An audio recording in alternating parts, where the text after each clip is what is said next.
क्यों बाबूजी, वहां भी इन्हीं के संग रहोगे? अरे हद कर, तो बैकुंठ तो खाली करो। कितना वो पाले हो, न यहाँ पीछा छोड़ रहे हो, न वहां बैकुंठ तक साथ ले जा रहे हैं। जुग जुग जियो, जुग जुग जियो। आज के युवाओं को सीखना चाहिए आपसे कि देखो बैकुंठ भी जाने हैं तो दोनों को साथ जाने हैं। आजकल के युवा पार्टी में भी साथ नहीं ले जाते, बैकुंठ की तो बात छोड़ो। यूं कहते तुम घर में ही रहो, क्या करोगी, हम जाके आते। ये देखो प्रभु जी क्या कह रहे हैं, हम बैकुंठ साथ ले जाएंगे। भगवान आपकी इच्छा को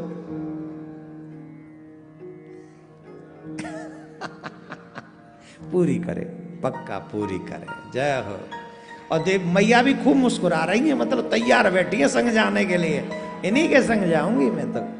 हाँ, कितनी खुश हो रही है। भोलेनाथ देखा, बोला देखो कितने खुश हो रहे, बैकुंठ साथ जा रहे हैं।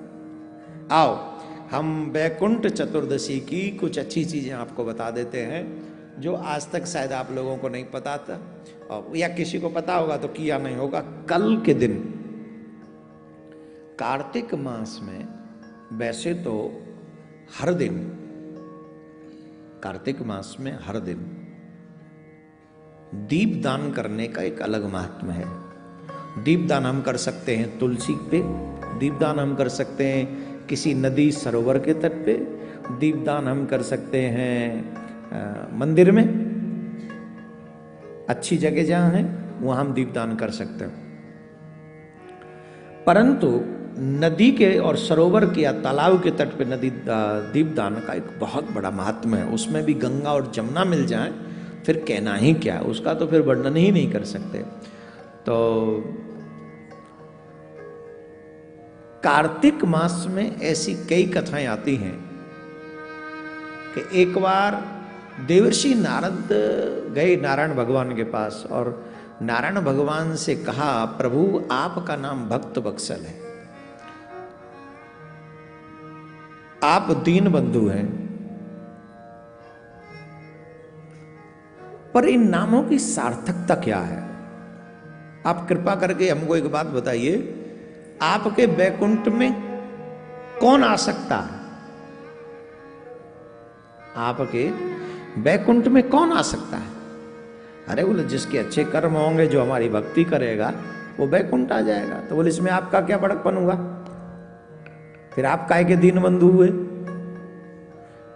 भाई कोई व्यक्ति भजन करे, तप करे, व्रत करे, दान करे, पुण्य करे और न जाने क्या क्या करे, उसके बाद वो अगर बैकुंठ आता है तो इसमें आपका तो कोई बड़कपन है ही नहीं, वो तो उसके कर्मों का फल है। तो आप दीन बंधु कैसे हुए? ये बात तो सिद्ध कैसे होगी कि आप दीन बंधु हैं?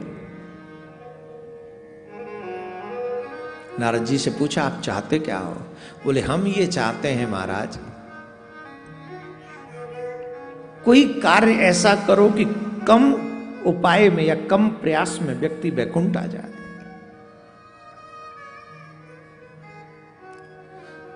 तो भगवान विष्णु ने कहा ठीक है नारद जी, आज हम आपकी बात सुनकर आपको एक वचन देते हैं। जो कार्तिक मास की वैकुंठ चतुर्दशी के दिन नदी, तालाब या मंदिर में जाकर दीपदान करेगा मध्य रात्रि के समय,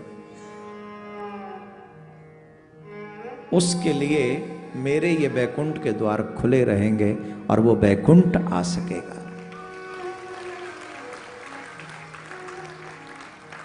लेकिन यहां पर ध्यान दें, पूरे कार्तिक मास में संध्याकालीन समय में दीपदान होता है, परंतु यहां जो दीपदान होगा वो 11:30 से 12:30 बजे के बीच में होगा। ये जो दीपदान का महात्म्य है 11:30 से 12:30, सिर्फ 1 घंटा। क्या रीजन है? बोले रीजन इसके पीछे एक है। एक बार भगवान विष्णु जो है भोले बाबा से मिलने के लिए, उनकी साधना करने के लिए उनके मन में इच्छा हुई, तो काशी मणिकर्णिका घाट पर पहुंचे और वहां कंकड़ को देख, वहां तो मणिकर्णिका घाट पे तो सभी शिवमय हैं, वहां बैठकर वो शिव का आराधना करने लगे मणिकर्णिका घाट पर। और मणिकर्णिका घाट पर जब वो वहां आराधना करने लगे, बैठ गए, तो बहुत देर बाद उन्हें अचानक से याद आया, अरे हम तो ध्यान में बैठ गए, हमने तो दीप जलाया ही नहीं।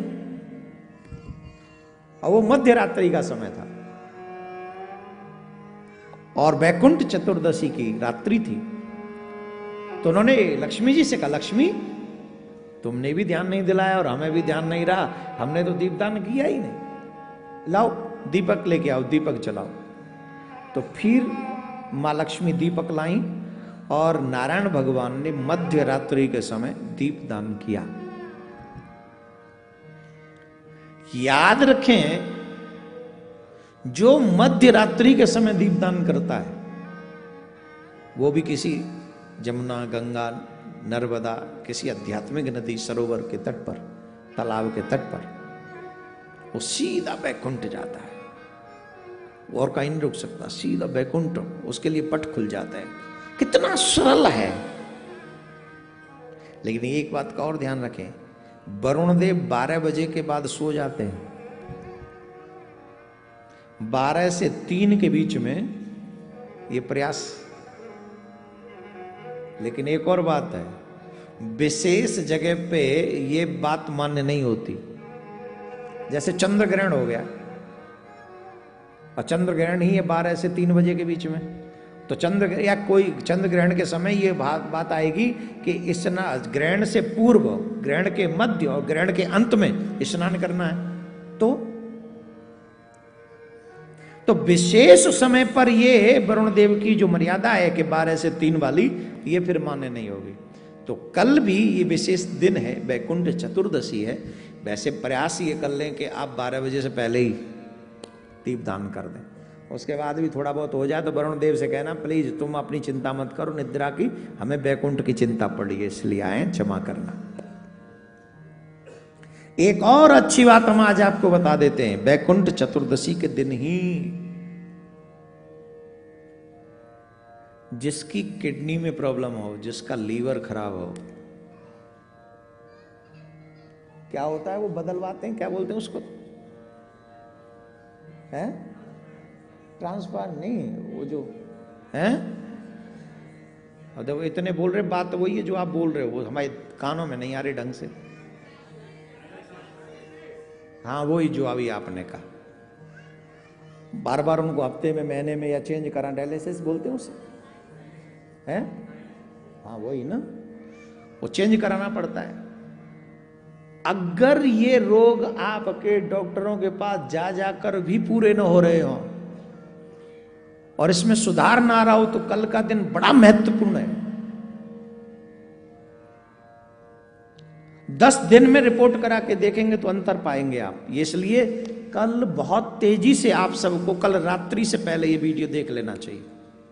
और लोगों को हम चाहेंगे कि आज जल्दी इसको दोबारा से सिर्फ उतना ही वीडियो बनाकर आप तक पहुंचा दें, और फिर आप उसे थोड़ा स्पेंड कर दें, जिससे कल फायदा मिल जाए। हम बोलना तो कल चाह रहे थे, पर कल कथा लंबी चलती चली गई तो रह गया ही। तो हमें क्या करना चाहिए, कल जब दीपदान करें, एक पीपल का पत्ता लेके जाएं, पहले ही ले लें, रात में न तोड़ें, पहले ही तोड़ लें। पीपल का पत्ता लेके जाएं, शहद उस पीपल के पत्ते पे रख लें, और एक काली मिर्च शिव जी का नाम लेकर उस शहद में अंदर डाल दें। थोड़ी सी शहद नदी में स्पर्श करा के आ जाएं, और बाकी की शहद और काली मिर्च वो ले आएं, और वो जाके उस रोगी को रात्रि में ऐसे करके पीपल के पत्ते से चटा दें।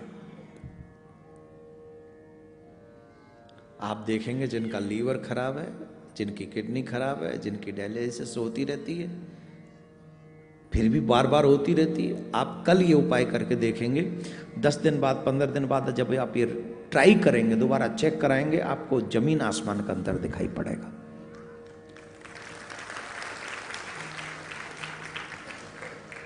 तो कल बैकुंठ भी चले जाओ, और कल निरोगी काया, बैकुंठ में ही से जब जाओगे तभी पहुंचोगे, अभी थोड़ी। हाँ जब जाओ, बाबूजी को टेंशन हो रही, मैं कहीं ऐसा ना मैं चला जाऊं और ये पीछे रह जाए, कहीं किसी क्या बात करें हैं।